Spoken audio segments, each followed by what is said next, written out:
नमस्कार, आदाब। आप देख रहे हैं एसएस न्यूज महाराष्ट्र। हमारे चैनल में आपका स्वागत है। आइए देखते हैं आज की खास खबर।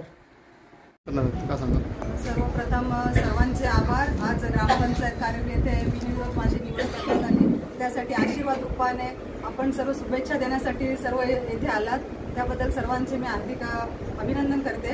आणि त्याचप्रमाणे माझी एकता पॅनलची कमिटी यांचे मी खास करून आभार मानेन की त्यांनी मला दुसऱ्यांदा उमेदवाराची संधी दिली आणि दुसऱ्यांदा मला त्यांच्या पॅनलतर्फे जी संधी मिळाली त्याच्यामध्ये त्यांनी भरघोस मतांनी मला सपोर्ट जसा केला त्या भरघोस मतांनी मला त्यांनी विजयी करून दिला आणि आज त्यांच्याच आशीर्वादाने मला उपसरपंचपदी बिनविरोध निवडून दिलेली आहे। त्यामुळे त्यांचे मी खास करून माझ्या एकता पॅनलच्या कमिटीचे सर्वांचे मनापासून आभार मानते। त्याचबरोबर माझी ग्रामपंचायत कमिटी त्यांचेही सर्वांचे आभार। आमचे सरपंच संजय नाईक साहेब, त्याचबरोबर आमचे सर्व ग्रामपंचायत सदस्य यांचे सर्वांचे मनापासून आभार मानते मी। नक्कीच म्हणतातच का एखाद्या यशस्वी पुरुषाच्या मागे महिलेचा हात आहे, परंतु इथे सर्व महिला सक्षम आहेत आणि माझ्या मागे माझे मिस्टर मेघनाथ पाटील यांचा एक म्हणजे त्यांची उद्देश असाच आहे, तू चल पुढे, मी तुझ्या सोबतच आहे, तू काही घाबरू नको, मी तुझ्या सोबतच आहे, अशी भक्कम पाठ देणारे माझे मिस्टर मेघनाथ पाटील यांना या यशामागे त्यांचा मेन खरा वाटा आहे, त्याबद्दल हा यश त्यांचाच आहे। नक्कीच मॅडम, शेवटचा प्रश्न, ज्या प्रकारे गावामध्ये विकास होत आहेत आणि वरिष्ठांचा ज्या प्रकारे सर्वांना मार्गदर्शन मिळत आहे सर्व सदस्यांना, त्या संदर्भात देखील काय सांगाल? हो, आमची ग्रामपंचायत कारिवलीच्या कमिटी सदस्य असतील, सरपंच असतील, सर्वांनी गावाच्या विकासासाठी एकदम भरभराटून प्रयत्न चालू आहेत आणि गावाचा विकासही त्याबाबत होत आहे। आमचे वरिष्ठ आमचे सदस्य होते, आमचे बाबा प्रकाशचंद्र घरत, तेही आज आमच्यात नाही आहेत, पण आज आम्हालाही त्यांची कमतरतेची जाणीव म्हणजे उद्भवत आहे। आम्ही त्यांनाही आज आठवणीत आणतो। त्यांचाही मोलाचं सहकार्य आमच्या ग्रामपंचायतला लाभलेलं आहे। सर्व सदस्यांनी, वरिष्ठ असतील, युवक असतील, महिला असतील, प्रत्येकाला त्यांनी त्यांच्या वेगवेगळ्या मार्गदर्शनातून गावाचा विकास कसा करायचा तो त्यांनी त्यांच्या परीने एकदम पूर्णपणे केलेला आहे। आणि याच्या पुढेही मी महिला सदस्य म्हणून गावातही मी सदस्य असतानाही आमच्या गावाच्या विकासासाठी हातभार लावलेलाच आहे आणि उपसरपंच म्हणून मला ही एक चान्स मिळाली आहे की एखाद्या गोष्टीवर कुठल्या प्रकारे भर देण्याचा म्हणजे एका नव्या मार्गदर्शन मला म्हणजे मिळेल काम करण्यासाठी। या एका नव्या उद्देशाने मी गावाच्या विकासासाठी लागतील तेवढे प्रयत्न करेन। प्लस माझा वार्ड क्रमांक 6 तिथेही काही जे 15 वर्ष झाले नव्हते ते आता साफसफाई, गटारे, रस्ते सगळीच कामं आम्ही हाती घेतलेले आहेत आणि याच्या पुढे आमच्या कमिटी मार्फत जेवढे काही गावाच्या विकासासाठी जेवढी काही कामं करता येतील तेवढ्यासाठी आम्ही सक्षम आहोत आणि आम्ही तेवढी कामं पूर्ण करूनच दाखवणार। ओके।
या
ठिकाणी गेली 15 दिवस ही निवडणूक प्रक्रिया चालू आणि सकाळी आज सौ पूनम वैनाथ पाटील यांची उपसरपंचपदी निवड झालेली आहे.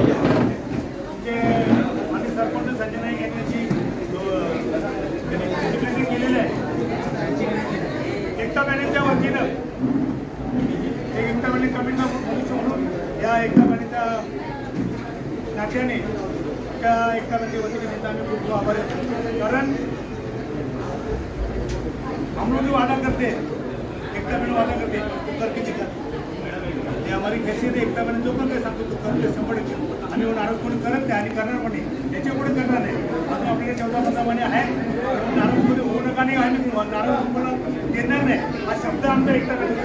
म्हणून पुन्हा एकदा या ठिकाणी आपण आता सर्वांना विनंती करतोय त्यांनी हा तुमच्या आणण्याची त्यांनी अशी लाईन लावा आणि असं निघायचं कामध्ये काय खाली टाइम पर बैठे सभी मान्यवर सामने बैठे वहाँ बैठे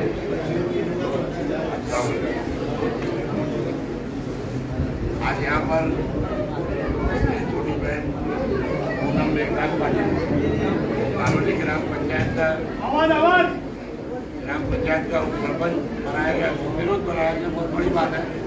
मैं उनको बहुत बहुत मुबारकबाद देता हूँ और ये अपेक्षा रखता हूँ कि वार्ड से आप चुन के आएंगे. वार्ड में आपको तो अच्छा काम हो रहा है. आगे भी अच्छे काम की उम्मीद है आपसे. और जो भाई साहब ने कहा 15 महीना बचा हुआ है, 15 महीने बाद फिर आपका अगर चुनाव है तो हम लोग फिर आप लोगों के साथ में रहेंगे.